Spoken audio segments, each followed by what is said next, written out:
Ya, pemirsa, perdagangan saham di Bursa Efek Indonesia baru saja berakhir. Kita akan membahasnya bersama Praus Capital. Ya, untuk membahasnya bagaimana perkembangan dan juga pergerakan IHSG sepanjang hari ini, kita sudah terhubung bersama Alfred Nenggolan, Kepala Riset Praus Capital. Pak Alfred, terima kasih sudah bergabung bersama kami.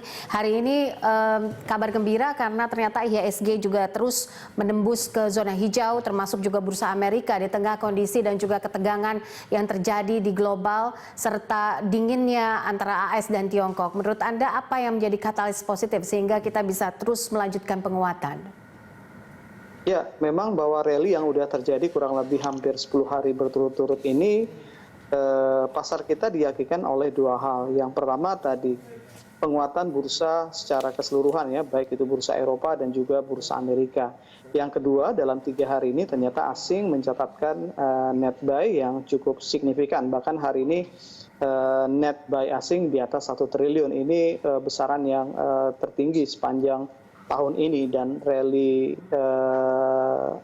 net buy asing ini relatif mendorong keyakinan tadi investor domestik kita untuk melihat bahwa dua faktor tadi, kondisi bursa global baik itu Eropa dan Amerika ditambah lagi dengan net flow dari asing, ini yang membuat tadi bursa kita relatif cukup kuat, bahkan hari ini sudah cukup solid berada di level 4.900.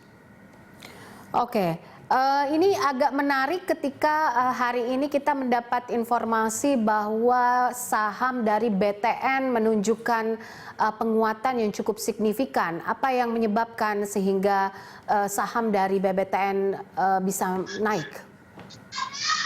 Ya, yang pertama tadi bahwa dari sisi sektornya memang dalam 3-4 hari ini kita lihat apresiasi pasar terhadap saham perbankan cukup tinggi sekali. Kalau kita lihat bagaimana saham-saham bank dimotori oleh BRI dalam 5 hari perdagangan ini cukup signifikan naiknya. Dan untuk 1-2 hari ini kita lihat BTN itu juga selain karena faktor sektornya juga yang sedang mengalami bullish, kita juga melihat bahwa ada sentimen positif yang cukup kuat dari tadi keputusan Tapera ya. Kalau kita lihat Bank BTN punya porsi yang cukup besar dalam program ini, artinya tambahan dana ini kemungkinan akan banyak berkontribusi nanti terhadap core bisnis BTN sendiri yang memang banyak bermain di segmen perumahan. Jadi kalau kita lihat kenapa Bank BTN dalam 2 hari ini sedikit lebih tinggi dibandingkan peers-nya untuk kenaikan karena faktor Tapera tadi. Oke. Ada juga pernyataan soal Presiden Jokowi soal konsep dari sharing the pain. Nah, ini bagaimana investor hari ini merespon hal ini mulai dari pembukaan hingga penutupan sore ini, Pak Alfred? Ya, secara keseluruhan memang agak sulit untuk melihat reaksi pasar untuk kondisi itu ya. Tapi memang yang bisa terlihat kondisi pasar kita ini masih banyak dipengaruhi oleh faktor globalnya sendiri. Jadi karena faktor pergerakan bursa Amerika dan juga Eropa. Jadi fokus kalau kita lihat hampir sepakat bahwa memang yang mendorong penguatan saham kita lebih kepada faktor eksternal, dan yang kedua adalah karena faktor rupiah yang memang menguat cukup signifikan hari ini kembali menyentuh level yang cukup fantastis di level 14.100, artinya bahwa dalam sepekan penguatan kita sudah hampir 6%-an apresiasi terhadap rupiah. Jadi memang lebih kepada faktor itu. Kalau terkait dengan tadi untuk dari Pak Jokowi sendiri, memang agak sulit kita melihat ini sebagai sebuah sentimen untuk perdagangan hari ini. Oke, kedepannya seperti apa ini pengaruh dari inflasi bulan Mei yang rendah, kemudian juga keluar juga angka kemiskinan Indonesia versi Bank Dunia, kemudian juga ada soal sinyal penguatan rupiah kan ya terhadap IHSG pekan ini seperti yang tadi Anda sampaikan. Seperti apa kedepannya? Ya, kalau untuk bicara ke depan tadi kalau kita lihat memang harus sangat berhati-hati kalau melihat penguatan indeks yang sudah cukup signifikan, kurang lebih sudah mendekati 10% kenaikan IHSG kita di dalam 10 hari ini. Dan sekali lagi bahwa ini karena faktor eksternal yaitu kondisi bursa global. Artinya kita belum punya fundamental yang kuat yang bisa menopang bursa kita. Artinya kita sangat depending sekali akan kondisi bursa global. Artinya kalau bicara masalah ke depan, kita melihat bahwa penguatan IHSG sudah sangat terbatas, bahkan cenderung ada profit taking yang perlu dicermati oleh para pelaku pasar. Tadi kita melihat level resisten ada di level 5.000 sampai 5.050. Jadi sangat hati-hati sekali kalau melihat penguatan yang sudah cukup signifikan. Mungkin itu yang perlu dicermati. Jadi kalau bicara masalah tadi ke depan, kemungkinan IHSG akan masuk kepada fase profit taking atau cenderung kepada konsolidasi, karena tadi bahwa kita masih belum cukup punya sentimen yang kuat. Apalagi tadi kalau bicara masalah inflasi, juga rendahnya inflasi justru menjadi sebuah kekhawatiran yang meyakinkan kita bahwa memang sedang terjadi perlambatan untuk konsumsi kita, sehingga membuat harga-harga barang juga sulit naik. Jadi itu yang perlu dicermati untuk melihat gambaran proyeksi pasar saham ke depan atau IHSG ke depan. Oke, baik. Dan apakah kita bisa mencapai level psikologis 5.000 untuk minggu ini, Pak Alfred?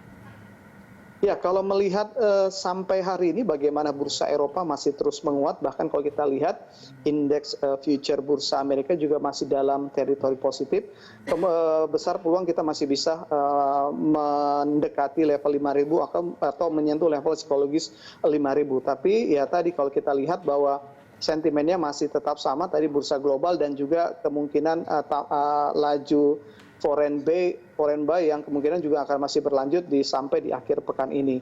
Jadi kalau untuk probabilitas menyentuh level psikologi di 5.000 sangat memungkinkan dengan kondisi tadi masih bullishnya bursa Eropa dan juga Amerika, dan tadi masih kuatnya arus beli asing terhadap saham-saham kita. Oke, baik. Lalu bagaimana prediksi Anda ke depannya? Apa yang bisa direkomendasikan untuk investor? Karena seringkali pemerintah saat ini terus menggaungkan soal new normal. Artinya prediksi tentang pembukaan simpul-simpul baru ekonomi akan terus dibuka kembali seperti sedia kala. Prediksi dan juga untuk ke depannya seperti apa yang bisa direkomendasikan untuk investor?